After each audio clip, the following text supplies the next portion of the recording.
Kita masih di surat At-Taubah. Sudah sampai kepada ayat yang ke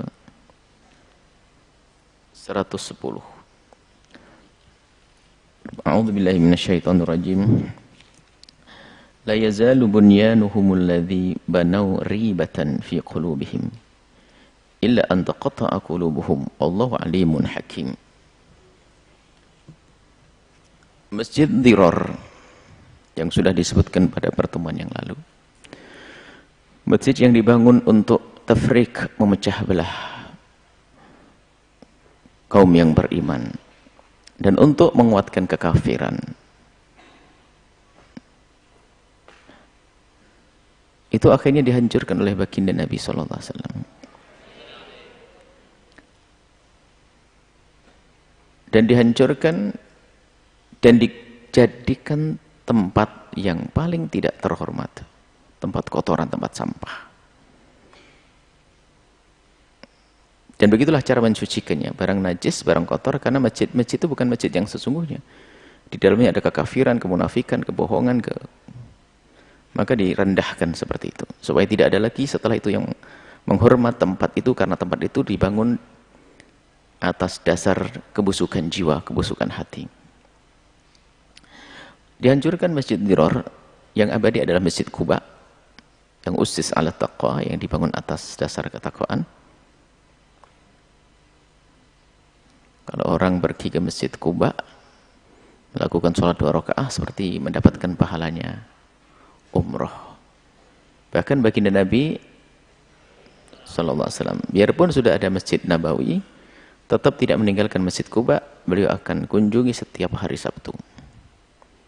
Sehingga sampai hari ini ada sebagian para sholihin setiap hari Sabtu pergi ke tempat tersebut untuk melakukan sholat minimal 2 rakaat bagi kita yang ingin ziarah ke tempat tersebut, ke masjid tersebut. Nah, bangunan sudah dihancurkan, tapi wala yazalu bunyanuhum alladzi banau, bangunan yang dibangun atas dasar kekafiran untuk mecah belah umat, biarpun sudah dihancurkan, tapi bangunan itu masih senantiasa meninggalkan ribatan fi qulubihim. Ribah itu adalah penyakit dalam hati, keraguan, tidak adanya iman. Ya, kerusakan iman, ribah. Kerusakan hati fi qulubihim, di hati mereka, dan tidak berakhir. Biarpun masjidnya sudah dihancurkan, tapi penyakit di hati mereka yang untuk membangun tadi, hatinya, karena yang membangun adalah hati yang penuh dengan kekotoran tadi. Biarpun bangunan sudah dihancurkan, tapi ketahuilah, ribah, keraguan, kemunafikan, kekufuran yang ada di hati mereka tidak berakhir. Fi qulubihim. Illa an taqatta'a qulubuhum, sampai taqatta'a qulubuhum, sampai hati mereka itu berhenti, terputus, sampai mati. Jadi mereka itu bukan baik, tetap berupaya untuk merongrong Islam, mengganggu kaum muslimin. Wallahu alimun hakim. Allah Maha tahu, Maha bijak apa yang Allah berlakukan kepada mereka. Adanya orang munafik di tengah-tengah kaum muslimin ini adalah agar kita perhatian, waspada. Waspadanya adalah mewaspadai diri kita sendiri. Jadi agar tahu bahwasanya kemunafikan adalah ada, orang munafik disebutkan ada, dari masa ke masa orang munafik ada, dan orang munafik tempatnya di neraka paling dasar. Maka untuk waspada bagaimana? Jangan kamu menjadi orang seperti itu. Adanya orang munafik disebut dalam Al-Quran berarti benar adanya. Jadi setiap masa ada orang munafik disebutkan. Mereka merongrong Islam, ada. Setiap masa ada. Bahkan tidak ada seorang alim, penjuru dakwah, kecuali dikirim juga orang munafik yang mengganggunya. Orang paling mulianya manusia saja baginda Nabi dikirim orang munafik. Tapi itu semua adalah ujian untuk orang beriman agar semakin kuat imannya. Dan mengingatkan bagi yang ahli iman untuk waspada. Jangan masuk wilayah kemunafikan. Artinya kemunafikan itu ada, kekafiran ada, jangan jadi mereka. Allah sebutkan dan pasti ada. Dan karena ada, hanya yang perlu adalah kita jaga diri kita agar kita tidak masuk golongan mereka. Allah alimun, Allah Maha tahu, hakimun, Maha bijak dengan apa yang Allah berlakukan. Innallaha ashtara minal mu'minina anfusahum wa amwalahum bi anna lahumul jannah. Bahasa kasih Allah, surga dari Allah diberikan kepada hamba yang beriman. Imannya seorang hamba karena pilihan Allah, ibadahnya seorang hamba karena kemudahan Allah berikan, bisa berjihad karena Allah gerakkan hatinya, semuanya sahamnya dari Allah.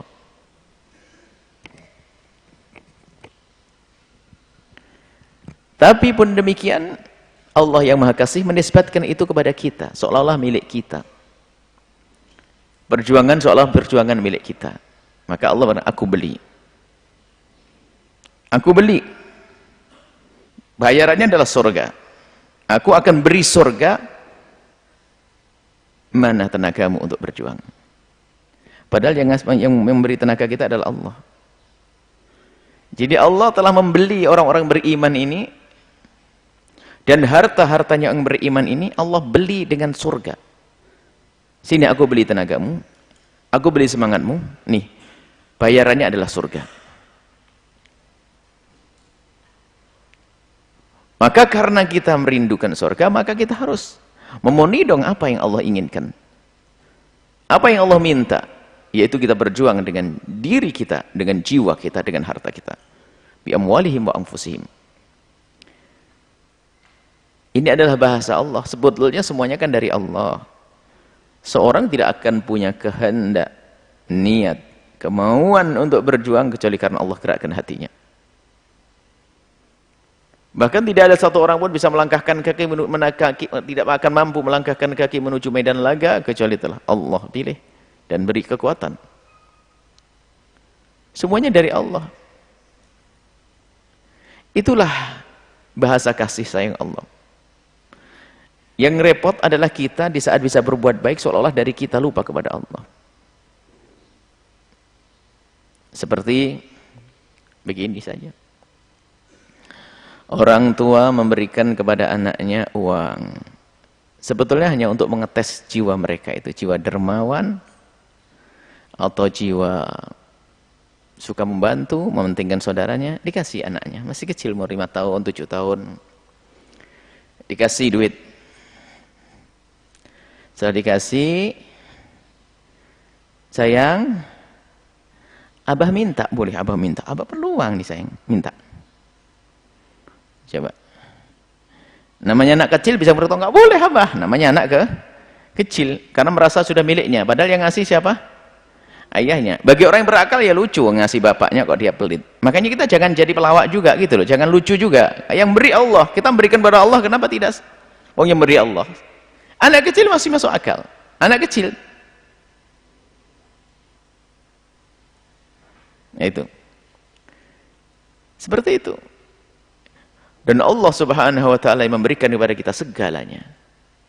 Maka di saat Allah meminta, tentunya kita semestinya kalau kita faham mana iman kepada Allah, bahwasanya Allah adalah yang Maha Kuasa dan Allah yang mempermudah kita untuk mendapatkan semua itu, maka semestinya dia tidak akan ragu lagi untuk mengeluarkan itu semuanya di jalan Allah. Makanya muncul manusia-manusia ranking atau kelas tinggi. Jadi yujahiduna bi amwalihim wa anfusihim. Tidak saja mereka berperang di medan laga, tapi hartanya pun dihabiskan. Tidak kembali dengan apapun. Nyawanya juga hilang, hartanya habis. Apa yang mereka petik nanti? Di akhirat adalah kebahagiaan. Innallaha ashtara minal mu'minina anfusahum wa amwalahum bi anna lahumul jannah. Nah, karena sudah surga yang diberikan, maka Allah akan berikan surga, maka orang yang beriman pun ngerti makna itu. Maka yuqatiluna fi sabilillahi. Ngerti mereka. Faham. Allah meminta, Allah akan berikan padaku surga. Dan kenikmatan surga tidak bisa dibanding dengan apapun yang indah, nikmat di dunia, enggak bisa. Dan mereka kenal Allah, faham Allah, ngerti surga Allah, maka rindu mereka kepada ridha Allah, maka mereka berjuang enggak tanggung-tanggung. Targetnya mati di medan laga.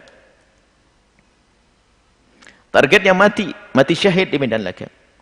Yuqatiluna fi sabilillah.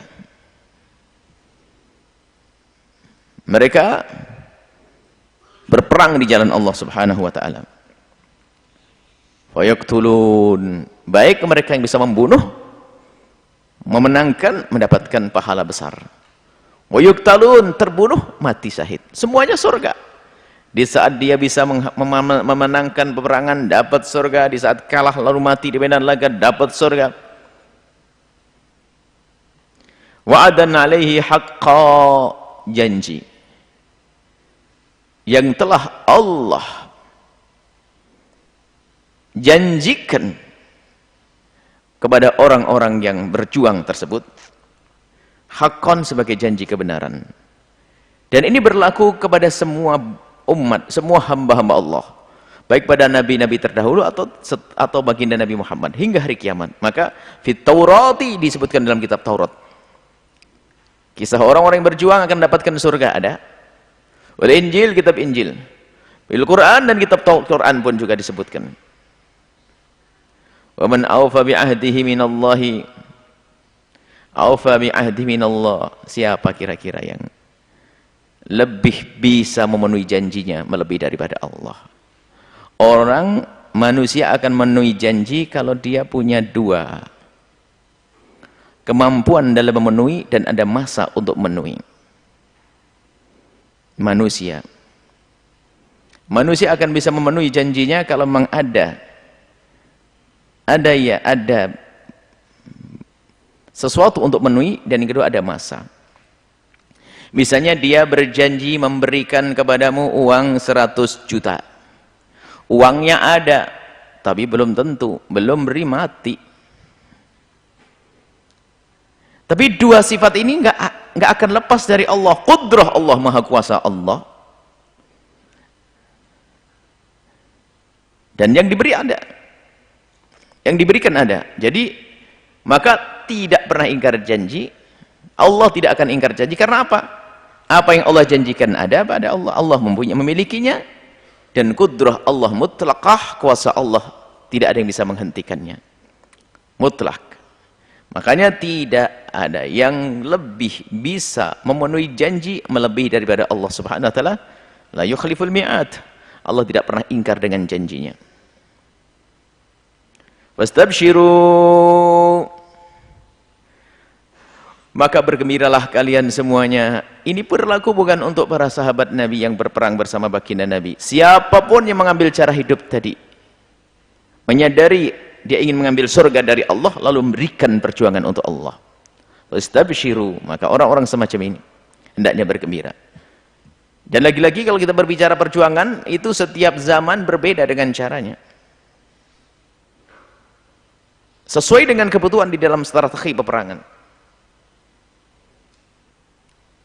Maka apapun yang kita berikan, kita infakkan, kita keluarkan, kita belanjakan untuk peperangan, sesuai dengan zamannya, sesuai dengan masanya.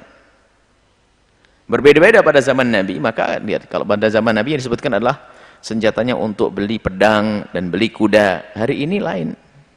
Kalau perang yang sesungguhnya bukan beli pedang sama kuda saja, ada hal yang lain, pesawat tempur dan segala macam.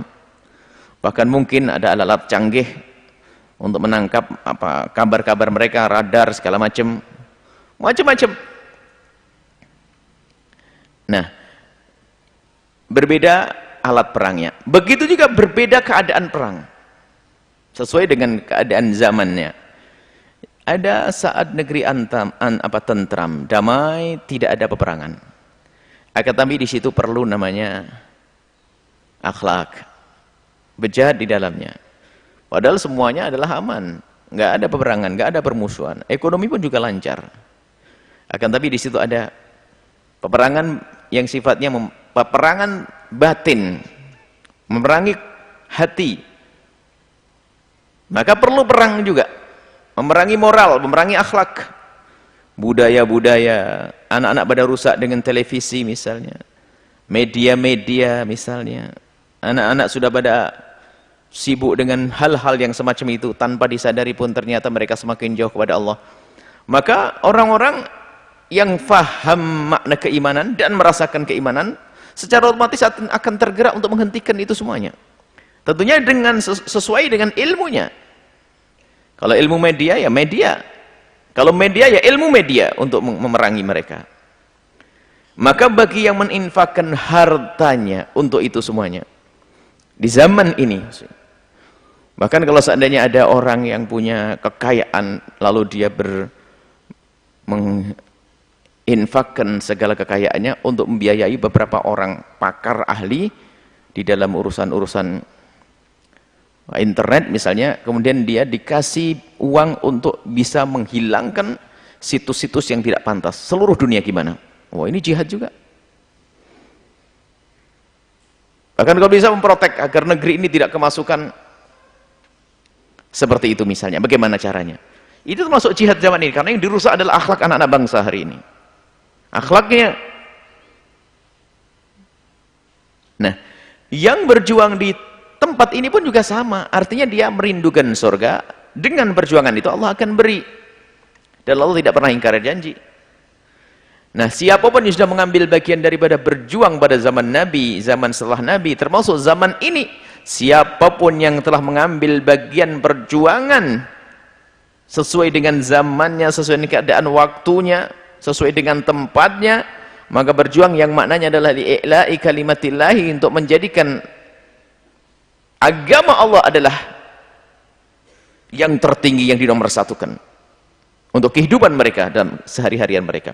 Nah, jika seseorang sudah mengambil bagian kehidupan dalam kehidupannya seperti ini, maka sesungguhnya dialah orang yang mendapatkan kabar gembira. Fastabshiru bibai'ikumul ladzi bai'tum bih. Transaksimu sudah oke, sudah benar, bergembiralah kau. Wadzalikal huwal fawzul 'adzim. Ada fauz, keberuntungan. Anda berdagang lalu dengan modal 5 juta ternyata sampai tuntas 1 bulan menjadi 20 juta. Anda mendapatkan fauz, keberuntungan. Tapi nggak ada fauzun 'adzim kecuali di surga nanti. Al-fawzul 'adzim adalah keberuntungan nanti di surga.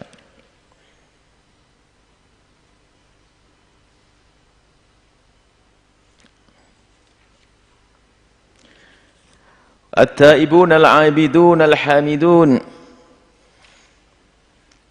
Hamba-hamba yang ingin menuju kepada ridha Allah, orang-orang beriman, dia punya ciri khas. Punya ciri khas. Biarpun dalam keadaan sudah baik, dia akan selalu mencoba dan berusaha untuk mencari kekurangan diri. Bahkan hal ini dilakukan oleh baginda Nabi sendiri yang tidak pernah berdosa. Tubu ilallahi, wallahi inni la atubu ilallahi kulla yaumin mi'ata marratin. Nabi bertobat kepada Allah sehari 100 kali. Tidak ada dosa bertobat. Karena ini penting sekali, membuka diri kita, membuka hati kita untuk bisa menyadari segala kesalahan yang pernah dilakukan. Maka at-taibun ini mula-mula disebutkan. Kalau orang menjadi at-taibun yang sesungguhnya, kalau dia merasa melakukan kesalahan dengan matanya, dengan lesannya, dengan telinganya, urusan syahwatnya, semuanya dosa yang pernah dilakukan, kalau ia sadari dengan benar, maka secara otomatis dia akan ingin menghapus itu semuanya, memohon ampun kepada Allah. Setelah itu pakai hasanat, karena hasanat yudhibnas sayyiat, akan menghapus segala kejelekan. Maka secara otomatis dia akan rindu mengabdi kepada Allah. Maka tidak ada pengabdian yang sesungguhnya kecuali dimuqaddimai dengan pertobatan. Itu yang diisyaratkan oleh Imam Haddad di dalam kitab Adab Sulukul Murid. Kalau orang ingin menuju kepada Allah, mencari ridha Allah, maka hendaknya sebelum segala sesuatunya dia adalah masuk wilayah namanya tobat. Mandikan dirimu dengan pertobatan, mohon ampun kepada Allah, memperbanyak istighfar. Setelah dia menyadari segala kekurangannya, apakah dosa besar yang pernah dilakukan atau dosa kecil atau bahkan kurang sempurna di dalam melaksanakan sebuah kebaikan, maka dia sadari. Maka kesadaran inilah yang akan menggugah dia untuk abidun, beribadah kepada Allah. Kemarin kita bersalah, kita ingin dapatkan ridho, hari ini aku harus berbuat baik. Kita bisa contohkan kepada sesama. Kalau kita melakukan kesalahan kepada orang tua kita, sementara kita banyak berharap kepada orang tua kita, nggak mungkin kita cuek. Bukan sekedar kita minta maaf kepada ayahanda kita, akan tapi kita harus membuat kebaikan yang menjadikan orang tua kita senang. Karena kita punya hajat. Dengan Allah hajat kita tidak pernah putus. Dengan Allah hajat kita tidak pernah putus. Setiap detik kita punya hajat kepada Allah. Untuk ngedipkan mata pun kita punya hajat kepada Allah. hembusan nafas kita, kita punya hajat kepada Allah. Dan berputarnya darah ini, jantung yang berdetak ini juga kita punya hajat kepada Allah. Kita punya hajat kepada Allah. Maka seyogyanya lah dan seharusnya lah, karena kita punya hajat kepada Allah tidak pernah terputus, maka memohon ampun kepada Allah pun juga jangan terputus. Karena apa? Setelah memohon ampun baru pantas kita nanti memohon hajat kita. Dengan ibadah, lakukan ibadah. Setelah itu apa? Dan semestinya lah jika seorang sudah bisa menyadari kesalahannya. Nyadari kesalahan itu kan nikmat besar dari Allah. Kemudian ingin menghapus dosa-dosa itu, tidak cukup dengan istighfar, dia berbuat baik. Setelah dia bisa melakukan itu semuanya, kan nikmat karunia dari Allah, maka alhamidun, menjadi hamba yang bisa mensyukuri, bersyukur kepada Allah karena telah Allah beri kemudahan untuk bisa bertobat. Karena tobat itu sendiri juga nikmat. Ada orang sepanjang hidupnya tidak pernah menyadari kesalahannya. Bahkan yang lebih bermasalah lagi adalah sudah bersalah dia berhujjah, mencari pembenar, sudah salah menjadi pembenar, sehingga hujahnya lebih dosa daripada dosanya. Alhamdulillah, menyanjung Allah yang telah memberikan kemudahan kepadanya untuk bertobat, yang memudahkan kepadanya untuk beribadah.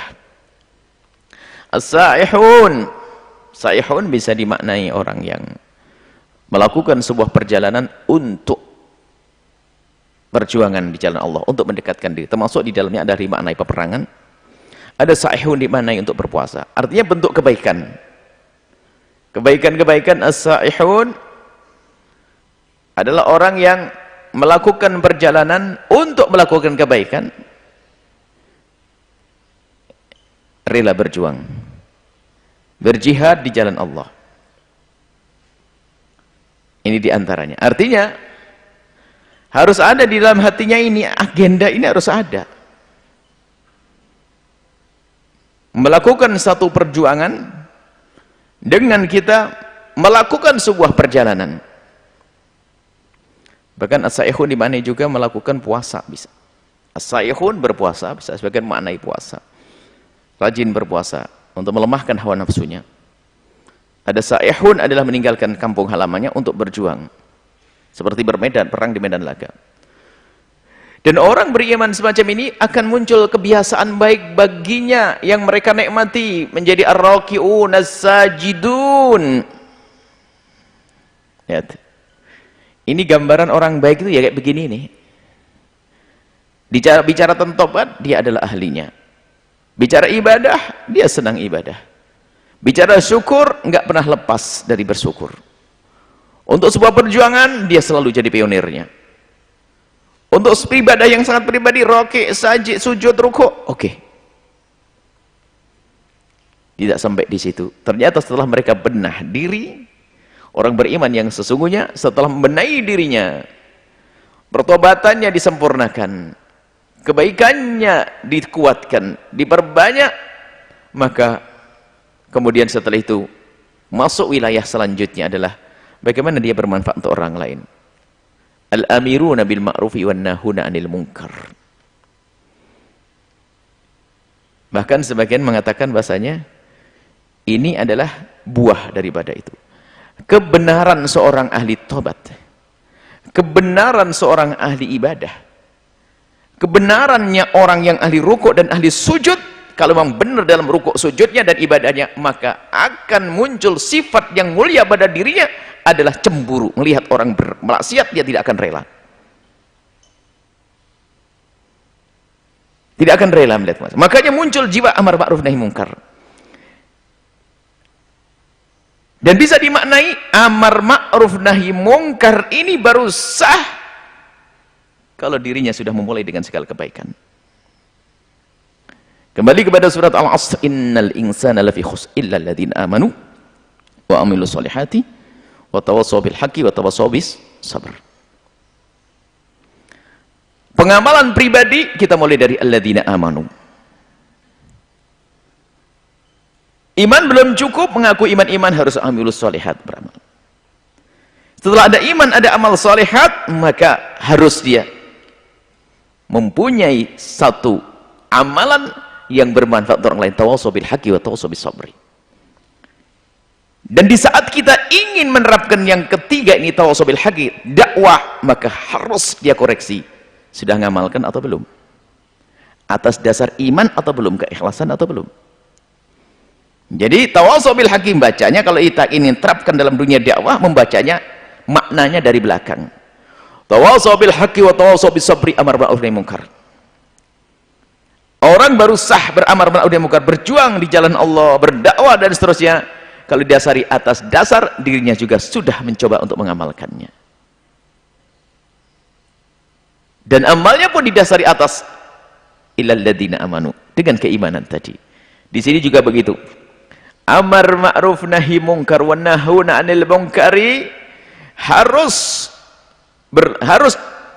hendaknya dilakukan oleh orang yang sudah dia membenahi tobatnya, membenahi sujud rukuknya.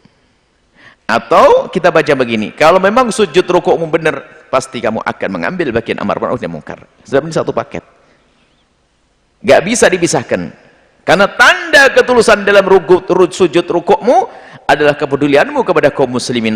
Man lam yahtam bi amril muslimina falaysa minhum. Kalau tidak peduli dengan urusan kaum yang beriman, maka dia bukan golongan mereka. Maka muncul di sana orang pincang dalam hidupnya.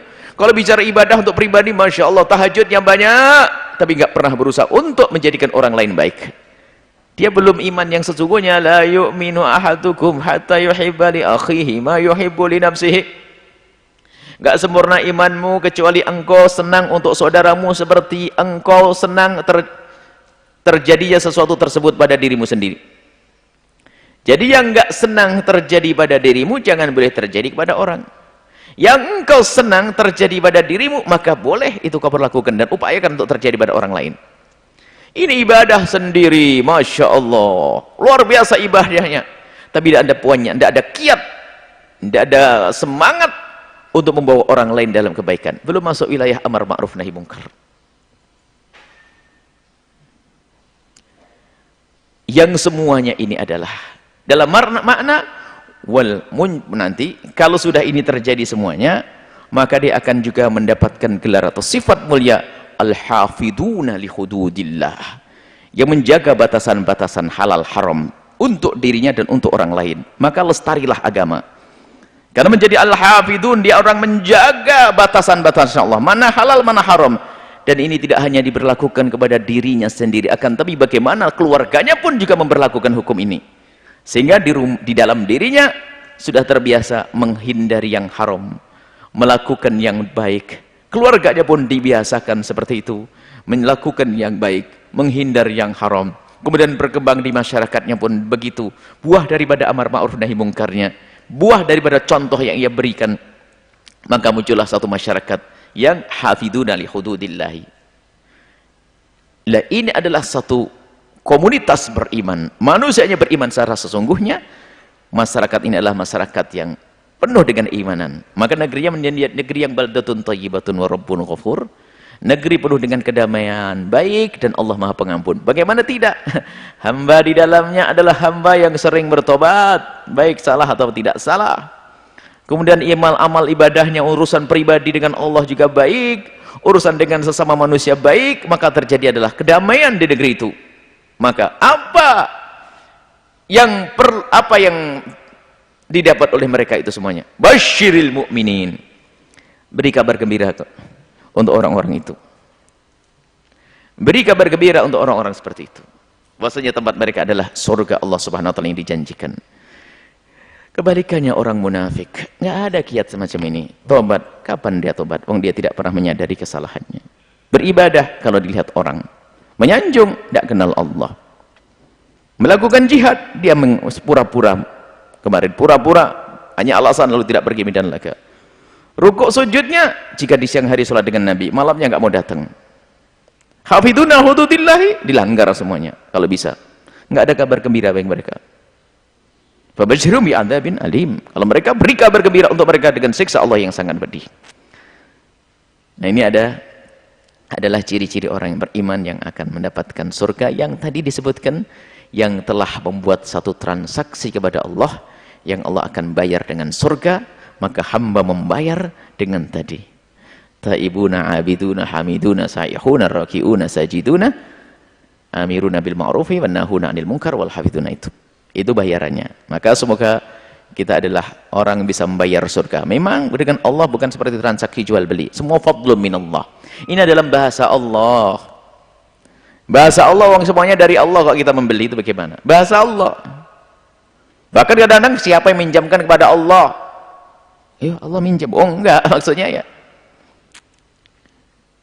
Itu adalah bahasa Allah membahasakan kita agar semangat, agar merasa kalau ini adalah karunia Allah yang diberikan. Dan memang Allah kalau sudah memberi enggak perlu lagi mengambilnya. Kalau kita memberi pernah mengambil lagi. Kalau enggak, maka yang harus kita yakini, jika Allah mengambil sesuatu yang pernah Allah karuniakan kepada kita, sementara kita sudah mensyukuri dan menjaganya dengan baik, maka yakini bahwa karena Allah ingin menggantinya lebih baik.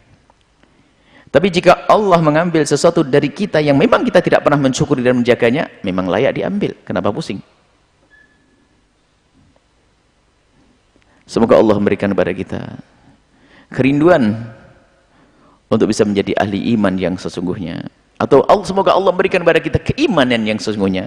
Memberikan kepada kita kerinduan untuk melakukan kebaikan. Baik itu baik untuk pribadi, atau baik kepada sama manusia. Semoga kita menjadi penegak-penegak syariat baginda Nabi yang rindu untuk amar ma'ruf nahi mungkar, dan semoga Allah menjauhkan kita dari kemunafikan yang menjerumuskan di dasar neraka jahanam. Wallahu a'lam bissawab.